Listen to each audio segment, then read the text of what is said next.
Where's that spot again you were talking about? Well, here's your road. It goes down to the bat boxes, which are right about here, or here. Peter Burns saying somewhere in here is the film site. At the end of the road. Yeah, right across from the bat boxes, directly north, he says. Whose side are we looking at right now? Peter Burns says go to the bat box, take a reading. Notorious bat boxes. Landmark for locations. This is where Peter Burns says to stand. Of course, Right you at the can't bat see anything through this any longer. Stand right here, take your measurements. When he did that, this is what you see. Bunch of young firs, some maples. You can hear the creek. It's a landmark to start with, but now the forest is growing up. Hard to take a bearing off of that. And that's the creek right there. You can hear it right behind So us. we are now standing on what Peter Burns thinks is the sandbar, where Patterson and Gimlin would have come up this old road here, which cuts through here and runs along the creek down to here. You can see it down at the edge of the gulch there. There's a road cut there. There's also another one on the other side, on this side, on the sandbar up back down in there. Another one, another There's way. another road cut that you can pretty clearly discern. So they must have forded the creek at that point and gone up on that side of the creek. I think that's the old Bluff Creek side road plow. However, that's not reading yet. Magnetic north, off just a few degrees. So that box being right there, you got north in a range of about 4 degrees, one way or the other, is where Peter Burns says the film site is. About 100 yards in, 300 feet or so, the big tree and some stumps. But I don't see the flat sandbar. So this is... He says the sandbar was up at this level, running through here, the creek being there, but up higher. Now he says it's down 12 feet, which is close enough. Probably more like 7 down to the creek from here. It's right in there. If we just follow somewhere. the path. But that's the Right big down to tree, the water. big tree of 352, the frame. So the film would have had to start down here. Right, because they had to walk past it. 352 is farther Would in. have put in about 100 feet. So it probably they had the sighting down here, according to Byrne. The sighting here, had he walked about 100 feet. Patterson finally got What kind of rangefinder are you using? What's the brand? And Nikon Rifle Hunter 550.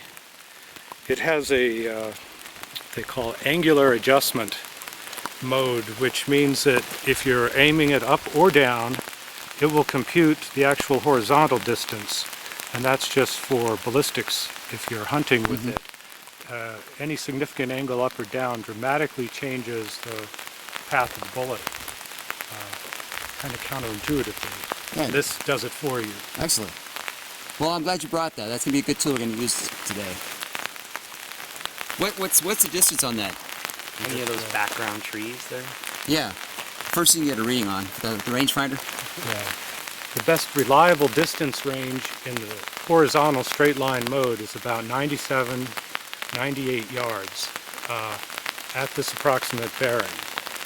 So that would make this area large enough to fit the basic diagrams of the site. That's exactly what Peter Burns said too.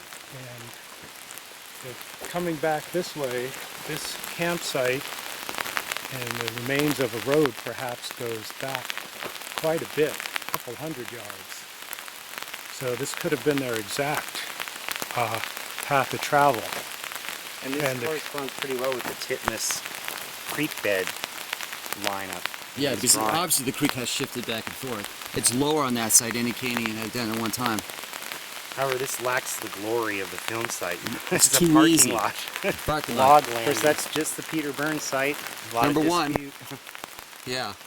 That's the convenient one. That's the one right as soon as you get out of your car. MK Davis is down 500 yards that way. We'll take a look at that last. Some 500 yards up that way is the Cliff Barrickman and other sites. We'll start heading that way. Well, Peter Burns is saying that the sandbar was where the creek is now, which is just a matter of saying that the creek is in the same place but it's dropped down. Right. hard. And we know creeks meander back and So it forth. was up higher in the 67 after the flood. Where's he said something about a tree? And his bearings would have pointed right back in here to these trees being the background of the film itself, the big trees in the film. But it seems to me like they're way up higher. Right. According to the And- film, they were a little bit. He may Look be north. exaggerating the recession of the creek down in the gulch to account for the bank the trees are sitting up on, which is rather, but there may high. very well have been sand up to here for all we know. Yeah, 64 did a lot of damage. We don't know. And Peter Byrne was here at more or less that time, in 72 anyway. He would have had Patty walking through here. Well, where do we go next from here? I'd say we need to go across there and see if there's anything that looks like a... Let's go have a look. There are alders though, you can see like in the foreground of the film. Oh, there's lots of alders. Red alders, if I check, right. Well, if this is the film site, Bob Gimlin speaks of a big bend being here.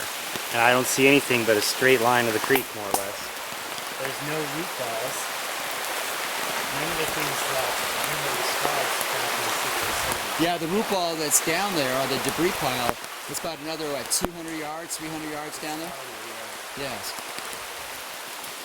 And you can see from here, the bank, it does not have a level. No. It goes up from the creek right here. To account, I mean, if these are the big trees, they'd have to be these trees sitting here. There's a big tree right there.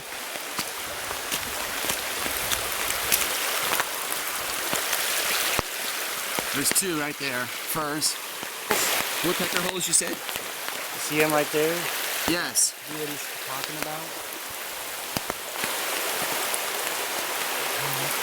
I can see where you would have to have 20 feet of change in the creek level to explain those being the trees.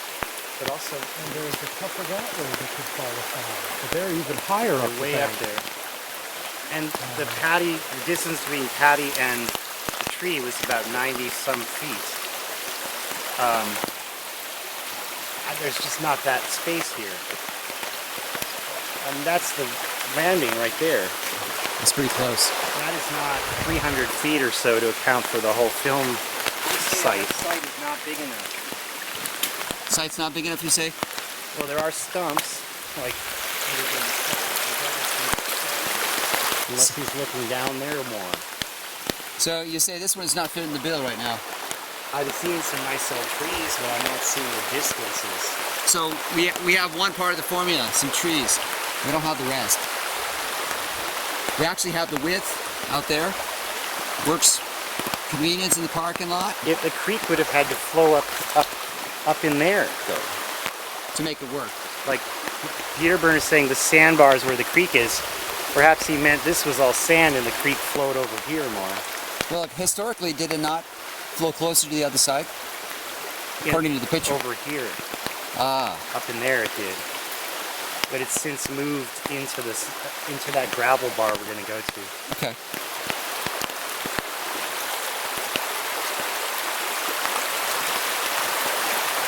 Ian's got his photos out. All I can get is if he's calling these stumps, some of these from the So foreground. we've got a picture here. Let's take a look. There we go. Person standing right here. Was that a measuring device he has in his hand? Yeah. He's 5'11".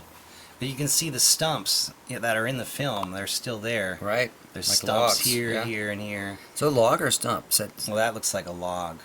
That one there, you think this is a regular stump, just cut off the top? Yeah, there was Another one over here? logging done in the creek at some point.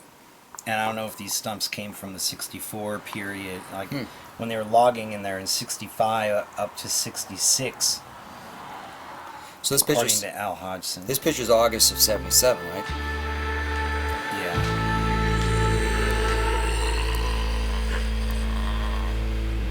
Bigfoot lives.